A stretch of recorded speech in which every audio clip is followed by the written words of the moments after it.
I was born in Iraq, and at the age of 25, I unfortunately was forced to leave Iraq.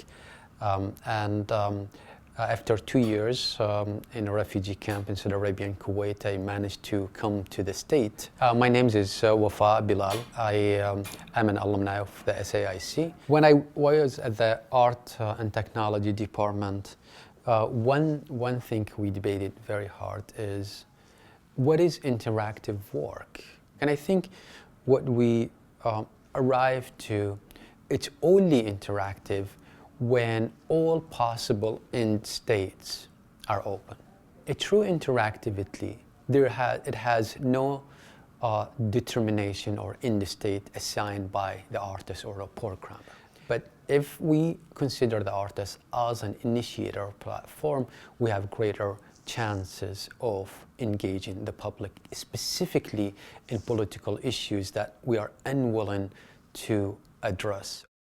In 2003, when the work against Iraq took place, I started looking at images on the internet, and images of places that public, private in Iraq ripped open by violence.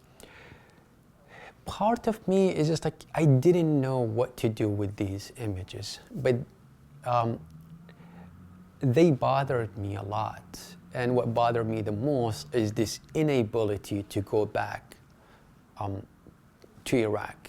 And as a meditative act to be closer to home, to family, I collected these images, and before I know, I started building them in small tabletop models.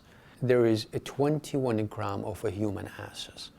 And again, this is a very symbolic gesture. So before the camera photograph the model, I spray the ashes literally into the rubbles here in order to record the human aura in it. This is really disturbing. This is non-stop. I cannot keep track of this. I cannot fill these paintball fast enough to keep with the demand. I did not arrive to the idea of shooting Iraqi domestic tension until I saw a TV interview with an American soldier who was directed missiles, dropping them on Iraqi target. And I was so surprised there is no emotional connection to the target on the ground. So that gave me the idea of what if I move my living space into the gallery space, flat file galleries, and build a robot, and that robot is connected to the internet, and it's controlled by the people from all over the world. In fact, that robot was built at the basement of the Art Institute of Chicago.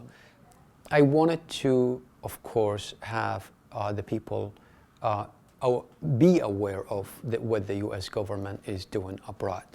And one way to do that, you have to filter the conflict within a local filter or language. What I mean by that is you really can impose on the people saying, okay, this is my idea, war is bad. I think that's too simplistic.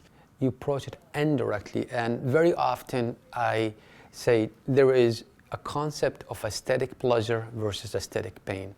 The pleasure is, how do you build the interface for people to interact with it? Could be humorous, could carry an aesthetic to it, but then the aesthetic pain delivered through the engagement. I surgically embedded a camera in the back of my head, and that camera was connected to the internet. What I wanted to do for a year, examine my life, recording the places that I leave behind. So you think about art as an object, you encode that object in order to engage the public. But I started thinking about it differently when I got to the Art Institute. I started thinking about the artist's job is really not to encode the object and impose that message to the viewer, but rather to initiate a platform, and that platform open the idea of participation very well. So as an artist, you initiate that platform, and then you invite the public to engage in that platform. And the outcome of that is an open narrative that is completed by the participant and the artist as well.